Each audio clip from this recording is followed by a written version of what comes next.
Are you looking for a really small, wide-angle lens that's great in low light and suits your vlogging needs and also your photography needs in a lot of respects too? Then this video is absolutely for you. So stay tuned with us because you're really going to enjoy this one. So this is the Sigma 10 to 18mm f2.8 DCDN for Sony, L mount and Fujifilm X mount as well.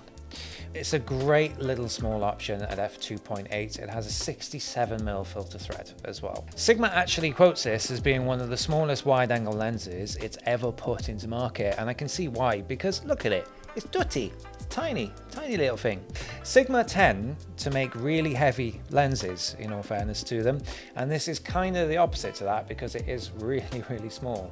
But the build quality is just as good. So the full frame equivalent of this would be 15 to 27mm, and this aperture at f2.8 is pretty difficult to find on an APS-C mount type camera. Another thing to say as well is that it's fully dust and moisture resistant. It's completely weather sealed as well. So if you are out in those sort of torrential weather, again, we live in South Wales, right? So Sigma have constructed this with 13 elements in 10 groups, which helps keep the lens nice and small and compact. Who's this lens for? Well, it's mostly for people who want a nice pocketable size lens. You can see I could just hold the whole thing in one hand nice and easily. For travelers, it's a great option, particularly if you're doing architecture or landscape type work. But most importantly, I think this is targeted mostly at vloggers, particularly if you're doing close-up filming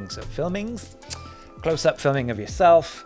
Then that's going to be great. As a walk-around lens, if you are filming like this, like so, then it's a great option for that.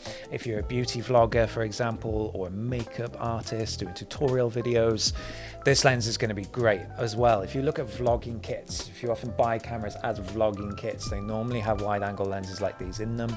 This is more of a premium type lens, so if you want the best of the best, f2.8 is the way to go. I took this lens out myself and I really wanted to test the low light capabilities and performances of this lens, but also trying it with different vlogging type scenarios and situations where I'm filming myself, but also filming in low light to really get an idea of how far you can push this lens and how far it retains quality.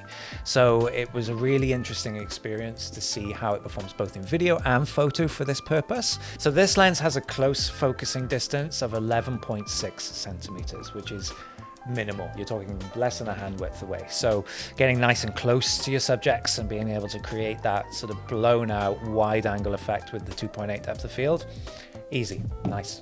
So to conclude, I love this lens. I didn't think I would, because Stuart handed me this lens and challenged me to make a review video on it and say what I think. And I didn't really think that this kind of lens would be useful for me. Being completely honest with you though, having used it a bit, it's actually a really good versatile lens for a lot of different things.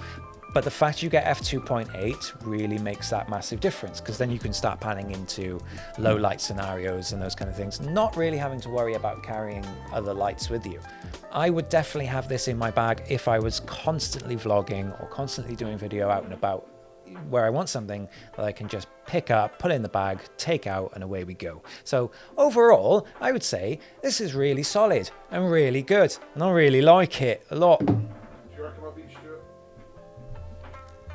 No, I don't think you can, Tyler. Anyway, if you like this video, please like, follow, and subscribe to see more. Have a good day. This lighting is just my